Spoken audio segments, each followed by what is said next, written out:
Lugares, vamos procurar cumprir o nosso horário, porque hoje temos, além de tudo mais que tem acontecido, ainda temos a restrição do horário e precisamos terminar na hora certa para que os irmãos possam sair sem atraso. Vamos entrar na presença do Senhor em oração silenciosa, preparando os nossos corações para o nosso tempo de culto. Nós temos o prelúdio que serve exatamente para isto, para nos ajudar a preparar o nosso coração e a nossa mente, acalmar um bocadinho e nos voltarmos para aquilo que viemos aqui fazer. Então vamos aproveitar o nosso prelúdio para a oração silenciosa.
Que a graça e a paz do Senhor possa continuar com cada um de nós. Nós, quando nos reunimos nos domingos, o fazemos sempre para adorar o nosso Deus e nós o louvamos por aquilo que Ele é, também por aquilo que Ele faz. E dentre as suas qualidades e dentre as suas ações para connosco, uma das que é mais magnífica é a sua fidelidade. Porque nós não merecemos a fidelidade do Senhor, mas Ele é fiel connosco, Ele nunca falha. Aquilo que Ele nos prometeu, aquilo que Ele nos garantiu, acontece de certeza. E nós temos que adorar ao nosso Deus quando nós nos lembramos desta fidelidade que Ele tem para connosco. E vamos ler a palavra do Senhor que nos fala a respeito disto. E eu convido os irmãos a ficarmos de pé para fazermos esta leitura de forma responsiva em vários trechos da Bíblia, o livro de Salmos, 1 João e Isaías também. Vamos ler conforme está projetado de forma responsiva. E diz assim: Bom é render graças ao Senhor e cantar louvores ao Teu nome, ó Altíssimo, anunciar de manhã a Tua misericórdia e durante as noites a Tua fidelidade.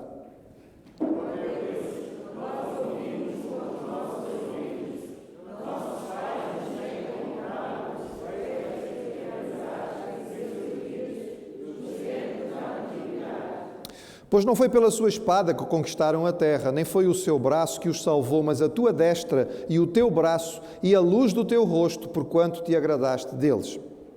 Louvai ao Senhor desde o céu, louvai-o nas alturas, louvai-o todos os seus anjos. Louvai o sol e lua, louvai-o todas as estrelas luzentes, louvem eles o nome do Senhor, pois só o seu nome é excelso.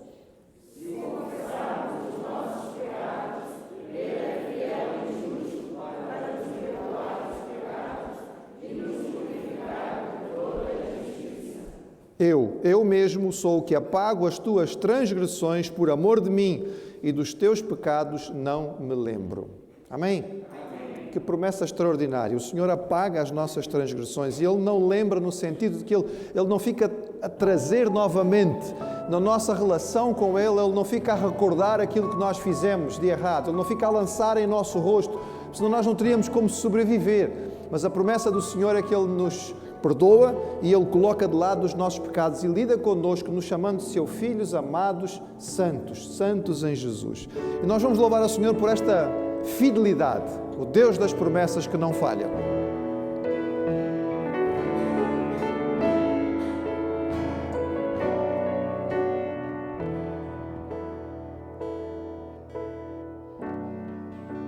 Sei que os teus olhos, sempre atentos, permanecem em mim, e os teus ouvidos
falha e se cumpre, que nós adoramos.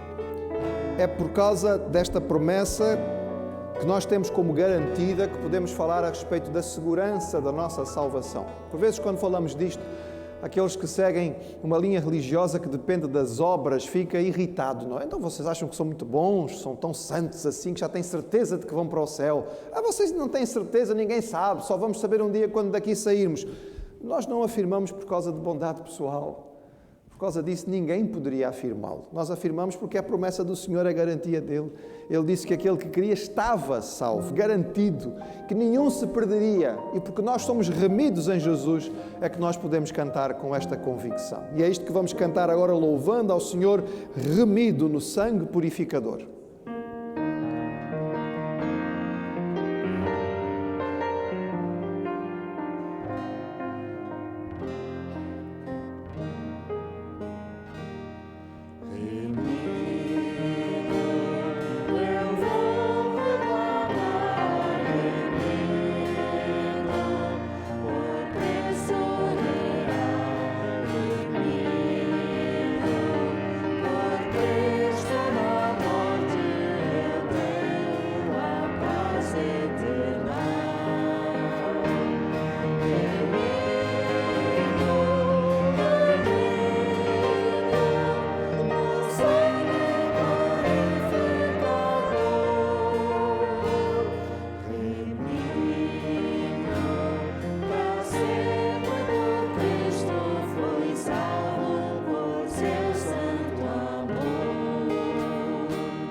Senhor, nós estamos garantidos na Tua promessa e na Tua palavra. Remidos, salvos, garantidos por aquilo que Jesus fez por nós. Ó Senhor, nós nunca poderíamos chegar nem perto da Tua santidade. Estamos separados de Ti por causa do nosso pecado, mas Jesus levou a nossa culpa, levou o nosso castigo, garantiu a nossa salvação. E nós só podemos Te adorar, Senhor, Te dar graças e constantemente dizer o quão maravilhosa é esta graça, que chega até nós e, através da Tua misericórdia, nos perdoa, cancela a nossa dívida, nos restaura uma comunhão plena contigo. Recebe, Senhor, a nossa adoração e vem estar no nosso meio falando aos nossos corações. Nós Te pedimos, em nome de Jesus. Amém. É bom estarmos juntos, apesar de que nós não podemos dar abraços naqueles que gostaríamos, talvez, mas podemos nos saudar, pelo menos dar um tchauzinho a quem está aí perto de si, dê uma olhada, tente identificar quem veio. Por cima da máscara nós vamos aprendendo a nos reconhecer e é bom estarmos juntos. Agradecemos aos irmãos a sua presença, bem como aqueles que nos acompanham pela transmissão na internet. Os irmãos podem sentar-se.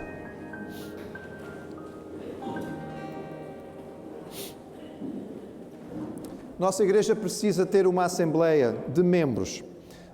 Ao longo deste ano, um ano diferente, um ano fora do normal, nós não tivemos nenhuma assembleia. Alguns irmãos acharam muito bom, não é porque não gostam muito, mas é necessário de vez em quando. Então nós vamos precisar ter uma assembleia e ela está a ser convocada para o dia 29, de hoje a 15 dias, para os membros da igreja. Por causa da contingência que estamos a viver, os irmãos percebem, não é? Estamos com uma realidade diferente. Além de toda a dificuldade, estamos agora com o recolher obrigatório a partir da 1h. A assembleia naturalmente seria da parte da tarde, não pode ser. Portanto, eu estou convocando os irmãos para esta assembleia de membros da igreja no dia 29 às 9 da manhã.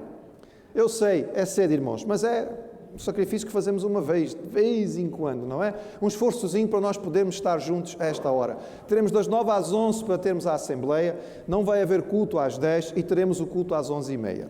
Se houver alteração, nós não sabemos, se houver uma mudança naquilo que é a organização e nesse fim de semana não haja recolher obrigatório a partir da 1h, nós trabalharemos com os irmãos. Por favor, nos compreendam. Nós estamos a viver uma época em que não dá para fazer planos. Nós nos organizamos e no fim de semana seguinte muda tudo. Então nós temos que esperar, não é? E cumprir aquilo que são as colocações. Também hoje, como os irmãos sabem, a partir da 1h é recolher obrigatório. Isto não impede das igrejas estarem reunidas. Não, os irmãos não vão estar errando de forma nenhuma em relação à lei quando saírem daqui e depois da 1h ainda não estiverem em casa. Estamos a nos deslocar para casa. Isto é perfeitamente autorizado. Nós já confirmamos isto com todas as assistências jurídicas da nossa igreja e não só. Mas para algum irmão que sinta necessidade, à saída, o irmão tem uma declaração, pode preencher o seu nome, tem carimbo branco da igreja, o irmão leva consigo. Se for parado por alguma autoridade, pode mostrar que é membro de igreja, esteve aqui presente no culto e está a regressar ao seu domicílio. Eu sinceramente acredito que não vamos ter grandes dificuldades, apenas vamos precisar que os irmãos, no fim do culto, não demorem muito, não é? Vamos fazer aquela saída, digamos, ligeira, até porque é hora de seguir caminho e hoje, se calhar, ainda menos a qualquer tipo de possibilidade de ficarmos ali parados à entrada a fazer grupos. Não, nós temos que seguir para casa para estarmos cumprindo o mais depressa possível as regras que estão estabelecidas pelo Estado. Hoje nós temos um visitante especial, porque é visitante de primeira vez mesmo, não é? Então eu vou chamar aqui à frente o Jonatas, e como ele não pode vir sozinho, os pais dele vão ter que acompanhá-lo.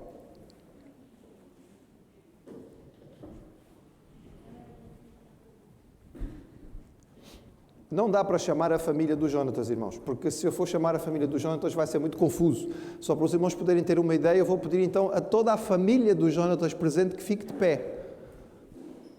E os irmãos vão ver que é muita gente, não é? Não é muito comum, não é? Ele não tem só os pais, não tem só os tios, não tem só os avós, tem até bisavós presentes. É um privilégio, penso eu, para os bisavós e não só, não é? Também tem primos que vieram do Brasil, tem gente que veio tomar só para poder estar aqui presente. Eu acho que vieram adorar ao Senhor, não é? Pois eu espero que sim, mas também porque o Jonatas ia ser apresentado. Muito obrigado à família, pode sentar-se. Os pais da nossa igreja têm tido o cuidado de colocar nomes bíblicos e com significado aos seus filhos, não é?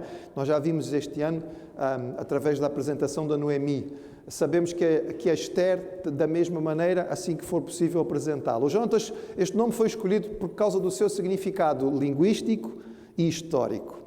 Jonatas é uma palavra hebraica que é composta por duas palavras. Primeiro o nome de Deus, na diminutiva ali apenas do Jo, e depois Natan, que é a palavra hebraica para dádiva, para presente. Ou seja, Jonas significa presente de Deus, dádiva de Deus. Mas há um significado histórico para este nome, porque o Jonatas mais famoso da Bíblia é o grande amigo de Davi, aquele com quem eles tinham um laço de sangue, não é? E este homem era um homem honesto, era um homem fiel, era um homem de Deus. Ele foi capaz de perceber que Davi era o futuro rei, apesar de que ele, Jonatas, era o herdeiro. Ele era o filho mais velho do rei, ele tinha o direito ao trono, mas ele não se agarrou ao seu direito. ele entendeu que Davi era o homem escolhido por Deus e não teve inveja nem cobiça, mas foi amigo fiel e leal até ao fim. E o seu pacto de ligação vem nos dar depois uma das histórias mais bonitas de graça na Bíblia, que é a história de Mefibosete, não é? Sendo filho de Jonatas, apesar da sua situação degradada, ele é recebido e vai viver no palácio e sentar à mesa do rei. É este o sentido que estes pais querem dar ao Jonatas. Reconhecem que ele é um presente de Deus e desejam que ele cresça tendo este entendimento de que foi uma dádiva do Senhor e que cresça sendo um homem e um amigo leal, fiel, honesto, que conhece o Senhor e reconhece as coisas que são do Pai. Muito bem. Eu quero perguntar então aos pais, como nós normalmente fazemos. Nossas apresentações têm a ver com uma espécie de aliança que nós fazemos. Esta criança já foi apresentada ao Senhor muitas vezes, desde o ventre da mãe. Mas nós queremos agora perguntar, como igreja, vocês assumem o compromisso de criar os Jonatas nos caminhos do Senhor? Sim. Vocês assumem o compromisso com a igreja de que naquilo que nós, como igreja, tivermos preparado para poder ajudar os Jonatas na sua caminhada, vocês o trarão para participar? Muito bem. Nós, como igreja, assumimos a nossa responsabilidade, que é fazermos o máximo para preparar o nosso ministério infantil, começando com o berçário e tudo mais. Somos uma igreja que valoriza muito aquilo que são as nossas crianças, não é? E temos o missionário da APEC sentado quase na frente, que é para garantir que a gente está a dizer a verdade, mas é verdade. E nós queremos oferecer às nossas crianças o melhor para que conheçam o Senhor desde cedo, mas é preciso que os pais tragam, não é? E por isso nós fazemos esta ligação com os pais nesta hora. Muito bem, eu vou convidar os irmãos para ficarem de pé.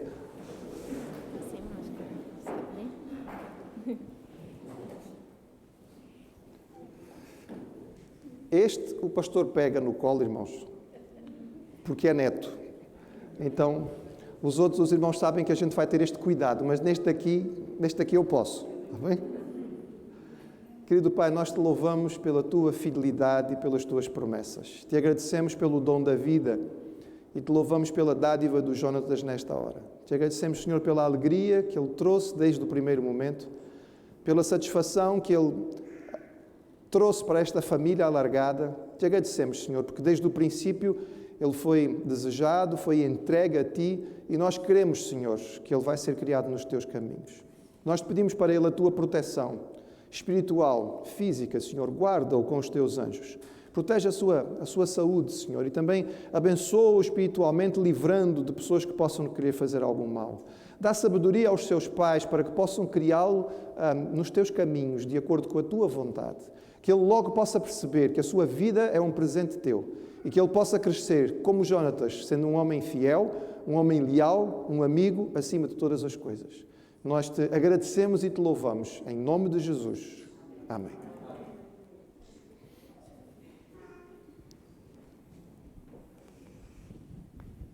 O Jonatas passa para o pai, os irmãos podem sentar-se, porque a mamãe quer cantar uma palavra de bênção para o Jonatas, e nós vamos acompanhar. Este é um hino curto, mas é uma palavra de bênção para que esta criança possa receber a luz do Senhor.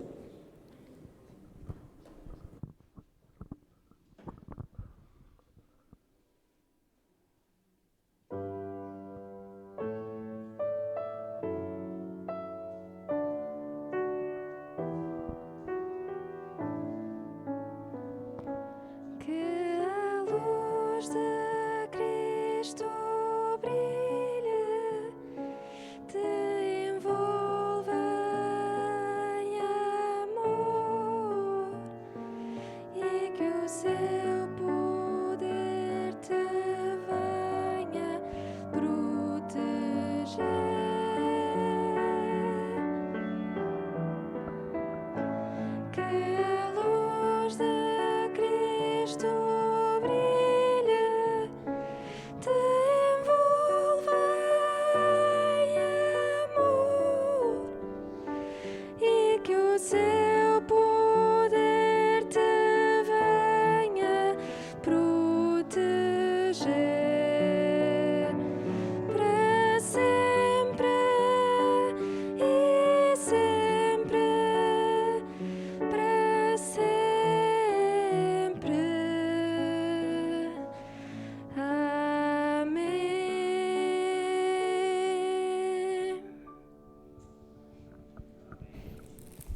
É bom que uma mãe possa cantar isso ao seu filho, não é? Que a luz de Cristo brilhe, te envolva e que o seu poder te guarde.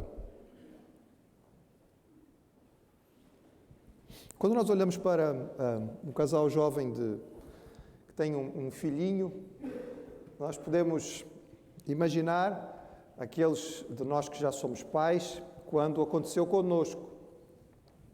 Faz pouco mais de 27 anos que nós estávamos a apresentar o nosso primeiro filho, que agora trazia o seu. E lembro-me que, além da alegria da presença da vida, havia um receio grande no coração, havia medo honesto.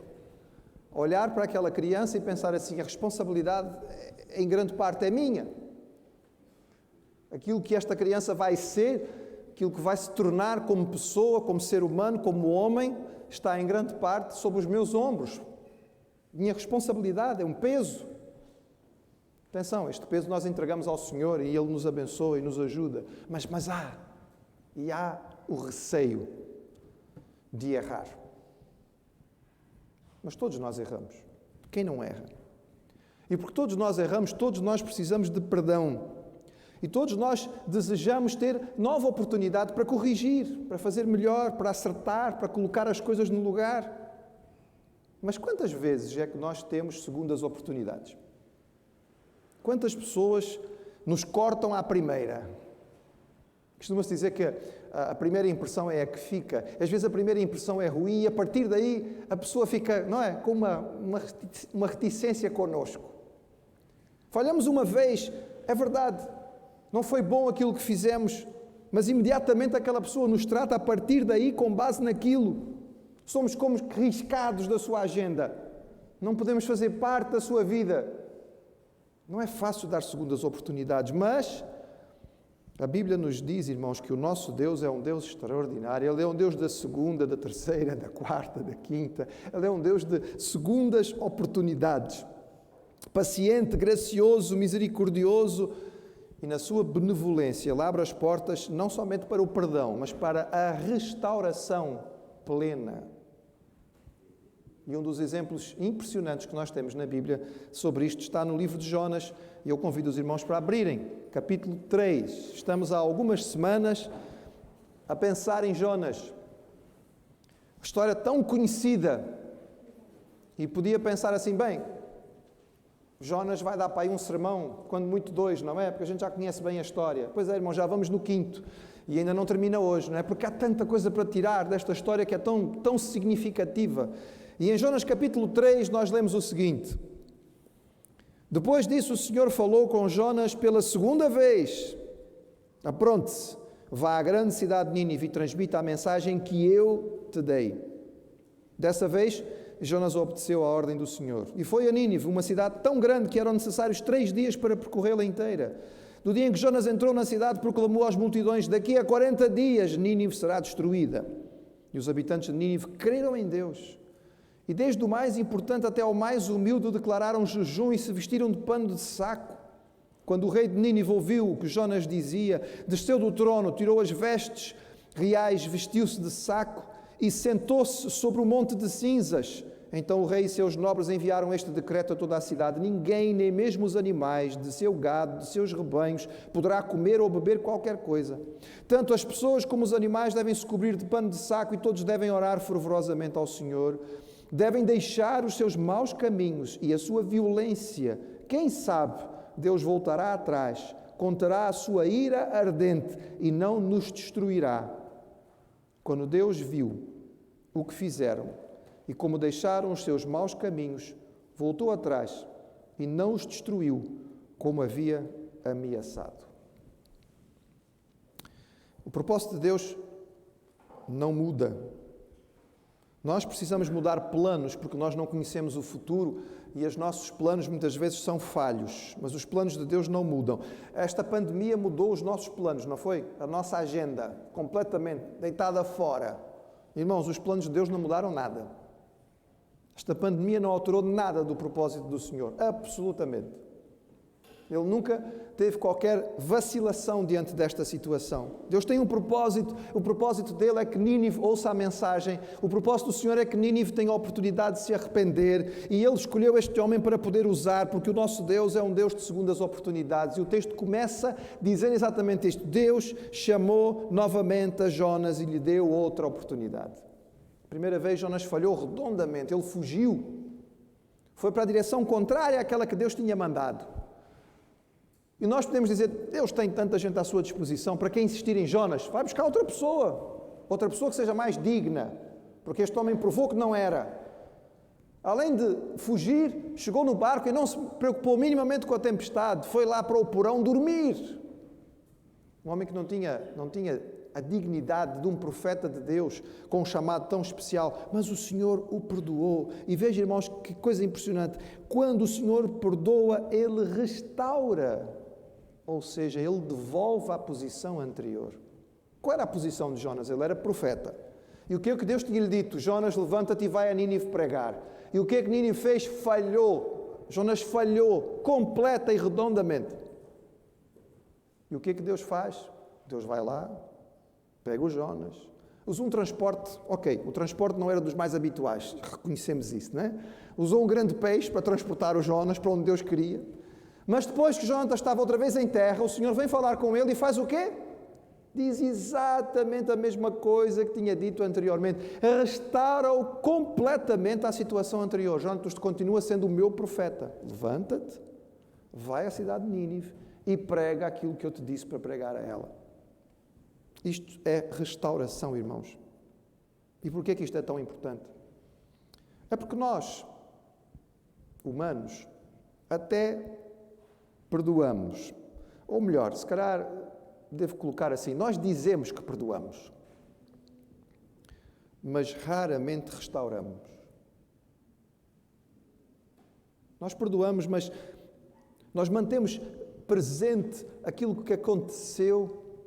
E há algum tipo de castigo, algum tipo de punição em relação àquela pessoa que falhou connosco. Nós não conseguimos voltar à posição anterior, a nossa mente não consegue limpar aquilo que aconteceu e restaurar de forma plena esta pessoa. Nós ficamos sempre com, uma areiazinha ali no sapato. O nosso Deus, que é o exemplo supremo para nós em todas as coisas, a palavra nos diz que nós devemos perdoar porque Ele nos perdoou. A palavra nos diz que é tolice não perdoar, porque o perdão que Ele nos deu é muito maior do que aquilo que nós podemos ter com outras pessoas. E Deus, no seu perdão, nos ensina que Ele perdoa e restaura. Ele coloca outra vez na mesma posição em que estava antes. Nós podemos dizer assim: mas não dá para esquecer. Mas quem é que falou em esquecer? Isto é uma questão de vontade, é uma questão de decisão. Eu escolho não lidar com esta pessoa com base naquilo que ela fez de errado para comigo. É uma escolha, eu posso escolher. É uma opção, nós podemos fazê-lo, não nos façamos de vítimas, como se não tivéssemos capacidade. E é isso que Deus faz. Deus não lida com Jonas com base na sua falha, no seu fracasso. Deus coloca-o novamente como se não tivesse acontecido nada daquele episódio anterior. Está limpado. Voltamos outra vez ao início. Jonas, alô, lembra? Eu tenho uma tarefa para ti. Vai lá a Nínive e prega contra aquela cidade. O chamado do Senhor é irrevogável. Escreveu Paulo aos Romanos no capítulo 11. Quando Deus chama, o seu chamado é algo demasiadamente valioso. Tem gente que vive a vida inteira lutando contra o chamado do Senhor. Dura coisa é recalcitrar contra o Senhor. É duro. É duro. Como missionário, tantas vezes pregando no Brasil, nós terminávamos os congressos. Não é, Osés? Quantas vezes? Naquela fila de gente que vem para cumprimentar, depois chega aquele irmão, aquela irmã que de repente começa a falar e desaba a chorar. Deus me chamou para o campo missionário. Há 20 anos atrás, há 30 anos atrás, mas eu queria casar com a Mariazinha. Mas eu queria casar com o Jaquim, mas eu queria fazer isto, eu queria fazer aquilo, eu queria fazer aquilo outro. E recalcitrou e tentou resistir a um chamado de Deus. Meus irmãos, não há nenhum propósito maior para as nossas vidas do que viver dentro daquilo que Deus tem para nós. O propósito dele é muito maior do que o nosso. Muito mais, abundantemente além do que nós pedimos ou pensamos. Mas é interessante que o Senhor chama e Ele dá novamente a Jonas a designação. Tu vais a tal lugar e o que tu vais fazer é isto, vais pregar. E atenção, não vais só pregar qualquer coisa, vais pregar aquilo que eu te der para pregar. Os irmãos viram, está lá o pormenor bem específico. Transmite a mensagem que eu te dei.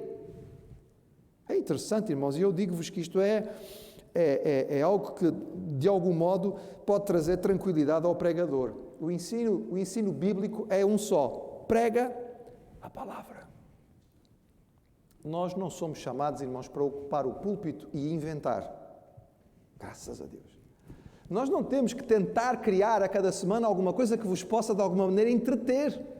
Como é que nós íamos competir com os meios que nós temos hoje, irmãos, disponíveis? Os irmãos em qualquer telemóvel hoje conseguem encontrar uma coisa muito mais interessante, muito mais divertida, não é? Muito mais cheia de dados e de informações e de efeitos do que nós podemos fazer aqui no culto. Nós não temos que competir com estas coisas, irmãos. Não é a nossa função. Aqui há uma responsabilidade. Prega a palavra. Aquilo que eu te dei, transmite. O pregador não tem que ficar pensando a cada semana o que é que eu vou criar de novo, qual é a nova coisa que eu vou pregar. Ele tem que pegar a palavra e pregá-la, ensiná-la, transmiti-la. A sua responsabilidade é fidelidade. A sua preocupação é ser o mais fiel possível ao que a palavra diz. Entender o melhor possível, estudar para poder chegar lá. Por vezes realmente gastar tempo com a palavra original, lá o grego, o hebraico, para quê? Para deslumbrar os irmãos com conhecimento? Não, irmãos, para vos dizer de forma clara o que é que Deus queria, porque Ele nos transmitiu a sua vontade, Ele se revelou, e como Ele se revelou na palavra, nós não temos o direito de alterar.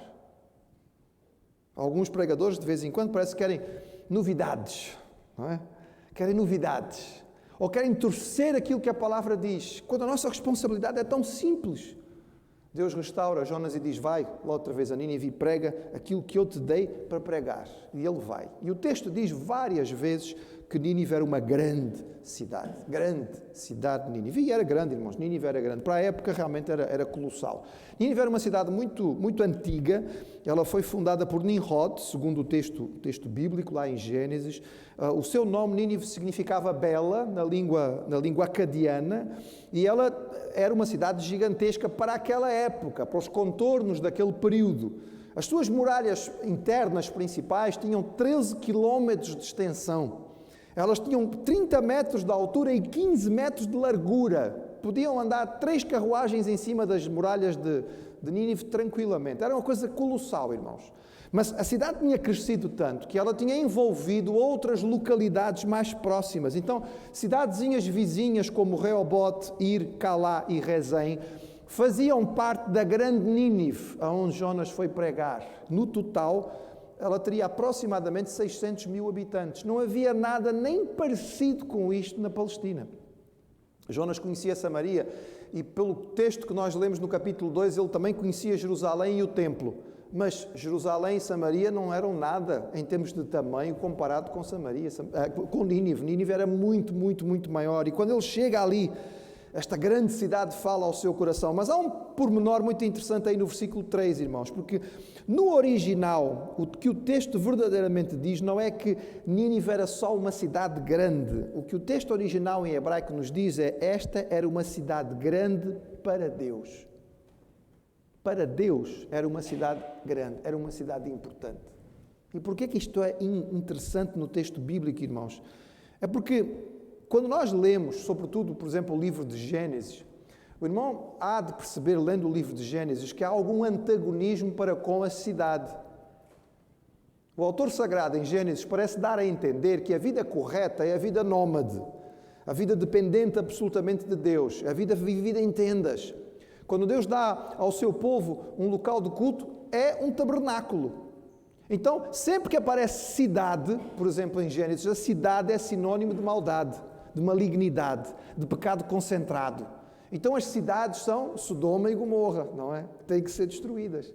As cidades são as grandes cidades do Egito, para onde Abraão vai e por pouco perde, não é? A sua família e o seu futuro. As cidades não traziam coisas boas.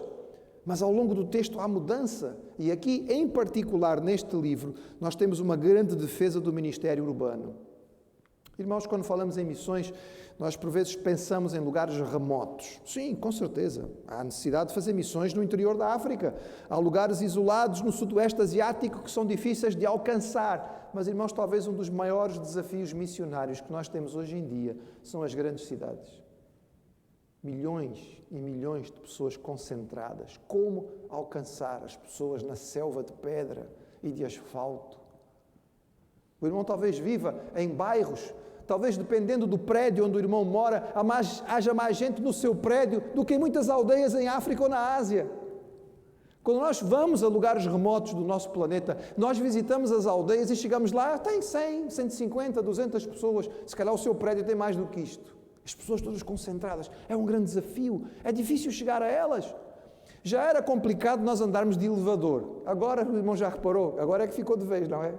Quem não gostava de partilhar elevador com ninguém, agora tem a desculpa ideal, porque agora não dá mesmo para partilhar elevador. Então, nós temos que ficar à espera, não é? Outro dia cheguei ao meu prédio e nós éramos 5 à espera de pegar o elevador. Então, tínhamos uma fila na entrada do prédio, à espera do elevador. Estão a vender aqui alguma coisa? Não, é o elevador. Só pode ir um de cada vez, não é? Só pode ir um de cada vez. É difícil alcançar as pessoas. Mas aqui neste livro nós temos uma defesa do valor extraordinário daquilo que é o ministério urbano. A cidade era tão grande que o autor descreve-a como precisando de 3 dias para percorrer. Há muita discussão dos escritores, dos intérpretes bíblicos, o que é que isso significa. Não vou entrar nos pormenores. Era grande, irmãos, demorava. Para ele ir a todos os becos e cantinhos, para ele andar por todos os bairros, para ele fazer um trabalho bem feito, ele precisava de 3 dias. Mas, quando nós vamos ver a prática de Jonas, ela talvez fica um bocado aquém.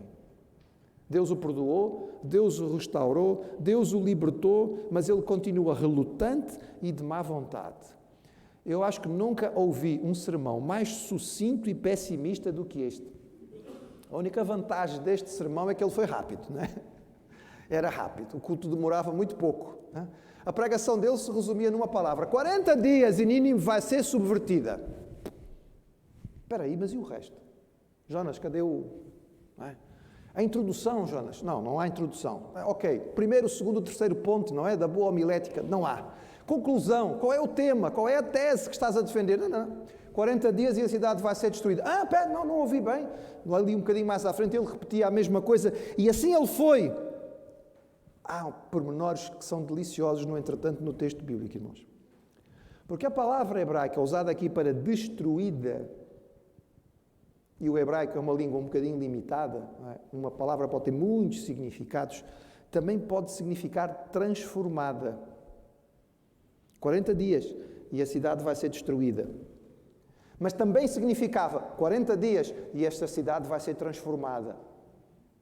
E é tão interessante, irmãos, porque no fim Jonas fica muito zangado porque a sua profecia não se cumpriu. Mas cumpriu-se, irmãos. Cumpriu porque a palavra de Deus não falha. Foi Deus que deu a mensagem e ele transmitiu o que Deus disse e aconteceu porque aquilo que Deus diz nunca falha. Mas a cidade não foi destruída, sim, mas o outro significado da palavra era transformada e ela foi transformada. Foi. De uma forma impressionante. Agora, o que nos marca neste texto, irmãos, é que não há na mensagem de Jonas nenhuma noção de arrependimento. Ele não menciona a possibilidade de perdão. Ele apenas chega e diz, 40 dias e vocês vão ser arrasados.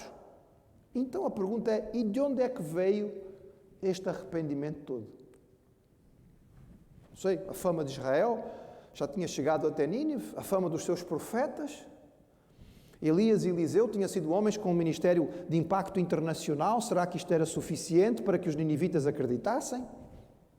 A verdade, irmãos, é que acontecem coisas extraordinárias. Veja bem, irmãos, a fé leva ao arrependimento e tudo começa aqui porque os ninivitas acreditaram na profecia de Jonas. E os irmãos vão dizer, e daí? Irmãos, e daí é que era totalmente contrária à mentalidade deles. Então Jeová tinha poder sobre Nínive. Jeová era Deus de Israel. A propósito de que é que o Deus de Israel manda um profeta lá não sei de onde, viajar 4.000 quilómetros para vir dizer que a nossa cidade vai ser destruída? Era só o que faltava. O natural, irmãos, é que eles rissem na cara dele. Só, Jonas, volta para a tua terra. Volta lá para o teu cantinho. O teu Deus pequenino lá das montanhas da Palestina, volta para lá. Mas eles creram, irmãos. Eles creram. Porque isto é obra do Espírito Santo. No Novo Testamento nós encontramos o Senhor Jesus ensinando que o Espírito Santo convence o homem do pecado, da justiça e do juízo. Se não for o Espírito a convencer, ninguém de nós consegue. O irmão já tentou pregar o Evangelho a alguém de forma clara, já transmitiu da forma mais cristalina possível e no fim ficou... Se pudesse abrir, martelar na cabeça, ver se abre um espaço para conseguir entrar... Não entra. A gente olha na cara da pessoa e não passou a mensagem. Não se desespere, meu querido. Sua responsabilidade é ser fiel na transmissão. Sua responsabilidade é viver de maneira a que a sua vida não seja contrária ao que você está a transmitir. Mas você não convence ninguém. Esqueça isso. Isso é trabalho do Espírito Santo. Então, lança a semente, faça a sua parte e ore, regue com oração e confie no Senhor. O Jonas nem estava preocupado em orar, ele nem estava interessado em que houvesse uma resposta positiva, mas o Espírito Santo mexeu no coração daquele povo.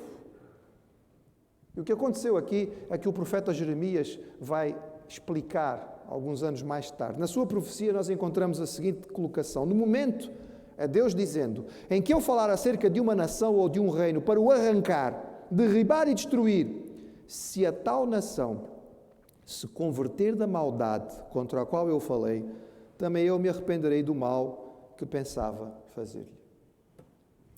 A palavra arrependimento aqui, evidentemente que não é o nosso arrependimento, não é? Estamos a falar aqui de arrependimento do ponto de vista de Deus. Nós nos arrependemos porque erramos. Deus não erra. Arrependimento aqui significa que Deus tinha duas possibilidades e diante do que está a acontecer, e isto vai acontecer. Mas como houve mudança no coração do povo, então Deus pode fazer isto, que Ele já determinou antecipadamente. Se houver mudança, eu vou estender perdão. Irmãos, esta passagem é muito interessante porque ela nos diz que acontece uma revolução em Nínive. Mas uma revolução das boas, não é a francesa que mata e corta cabeças, não. O povo sentiu o seu pecado. E a partir do povo, aquilo foi subindo até chegar ao palácio. Há uma curiosidade, os bairros de Nínive estavam organizados da seguinte maneira: o palácio, ou a zona do palácio e da nobreza, ficava mais ou menos a sul da cidade. Ou seja, o portão por onde naturalmente Jonas entraria, se viesse da Palestina, de onde ele veio, seria o portão onde estava o bairro da nobreza. Então ele teria começado a pregar a palavra nas ruas que estavam muito próximas do palácio. Talvez isso fizesse com que rapidamente a mensagem chegasse até aos nobres e chegasse até ao rei. Mas o que nos mostra aqui, irmãos, e eu queria que guardassem isto, nós vimos há umas semanas atrás que o texto nos mostra claramente que há pecado cultural. A cultura assíria era uma cultura maligna. Era uma cultura que estava marcada pela violência. Eles eram orgulhosos da sua violência. Mas este texto nos diz, irmãos, que também há arrependimento em massa. Assim como existe um pecado que é do povo, pode haver uma bênção que é do povo. Assim como há aspectos culturais que podem contaminar toda uma nação, também há aspectos abençoadores que podem participar de todo um povo. Por exemplo, irmãos, durante alguns séculos, o Reino Unido abençoou o mundo inteiro com o maior número de missionários e organizações enviadas para todo o lado. Era uma nação que tinha esta preocupação. Nos últimos séculos tem sido os Estados Unidos da América o maior enviador de missionários, o país com a maior contribuição em auxílio humanitário, mas disparado de qualquer outra nação. São nações cuja cultura, marcada pela palavra do Senhor, tem sido abençoada. E aqui nós encontramos este povo mudando a sua atitude. É tão interessante, irmãos, porque assim, Jonas não quer ir pregar aos ninivitas. Ele não quer pregar a palavra aos gentios. Mas é a segunda vez no livro que os pagãos mostram uma atitude favorável a Deus e à sua revelação. A primeira vez foi no barco, né? Lembram-se, no navio? A tripulação inteira. Jonas não pregou o Evangelho para eles. Ele não estava interessado se eles iam ser salvos ou não. Ele não estava preocupado em alcançá-los com a mensagem. Ele só queria chegar a Tarsis. Mas quando ele é lançado no mar e a tempestade para, a tripulação inteira se converte.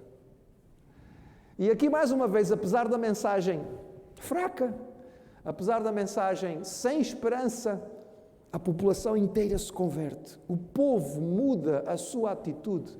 muda o seu coração e acontece um milagre, talvez o maior milagre de todo o livro.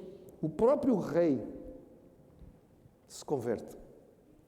Segundo a nossa noção histórica e o registro que estamos a seguir, o rei desta altura provavelmente seria Assur-dan III.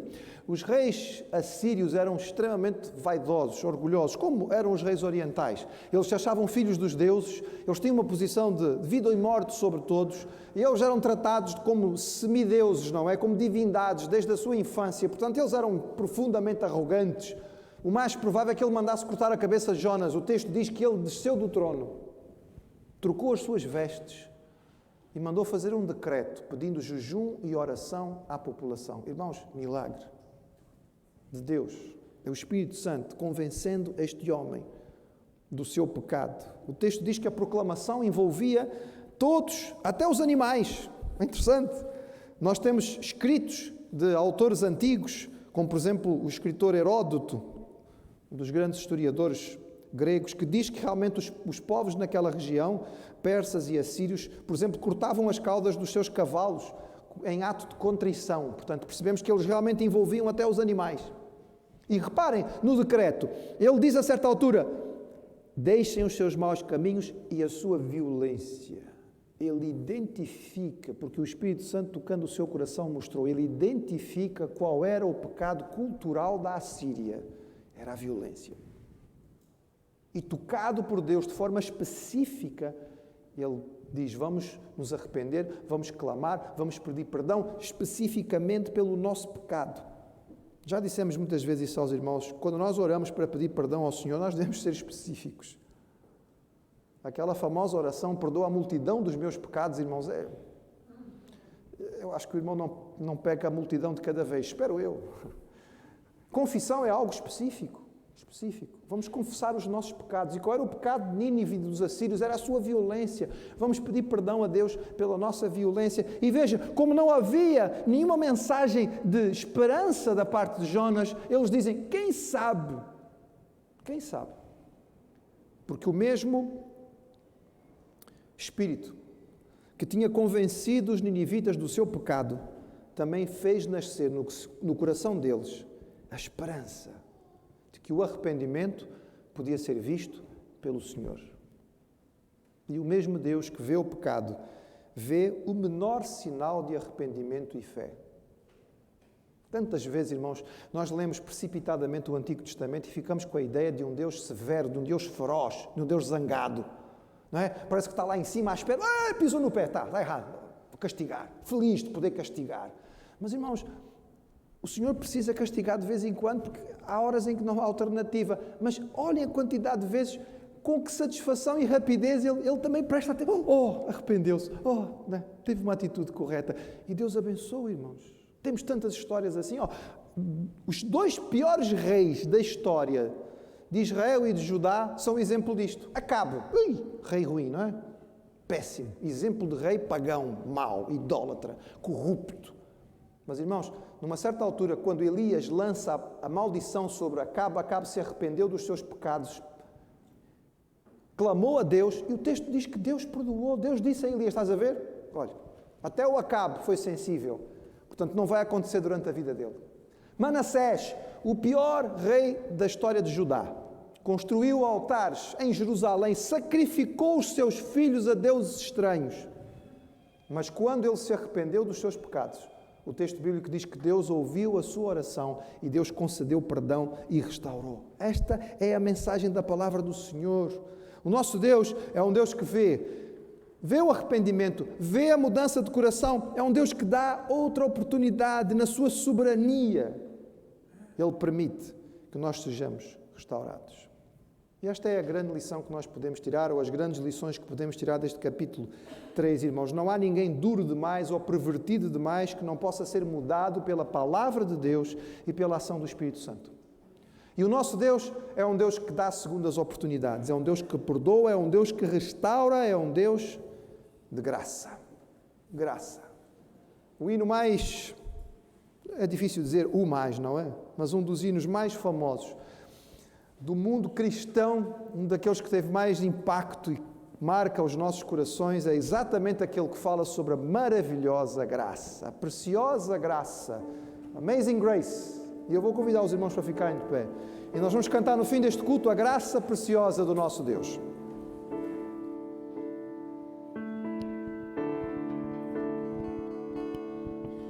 Preciosa graça de Jesus, que dia me salvou, perdido andei sem ver a luz, mas Cristo me encontrou.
Sem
agradecer novamente aos irmãos a sua presença. Lembrar que no fim do culto os irmãos devem esperar a orientação dos nossos irmãos da saída para podermos, não é, ir organizadamente e pedir-vos que não vamos perder tempo, não é? Vamos sair, hoje não dá realmente sequer para ficarmos ali a conversar. Se os irmãos precisarem da declaração, está ali à entrada. À 1 hora nós temos de ter a porta fechada e eu oro para que os irmãos também não tenham nenhuma dificuldade de chegar a casa tranquilamente. Pai, nós te adoramos pela tua fidelidade e pela tua graça. Nós te agradecemos, Senhor, porque tu és um Deus de segunda oportunidade e tantas outras. E tu és um Deus que restauras. Tu não ficas a recordar as nossas falhas, mas tu limpas, Senhor, a nossa ficha e nos colocas diante de ti como santos e irrepreensíveis à imagem de Cristo. É mistério para nós, mas é motivo de gratidão. E nós nos prostramos diante de ti para te adorar por este amor e por esta graça. Leva-nos, Senhor, em paz. Leva-nos com alegria nos nossos corações, lembrando e dando graças e anunciando a outros esta tua salvação. Nós pedimos em nome de Jesus. Amém.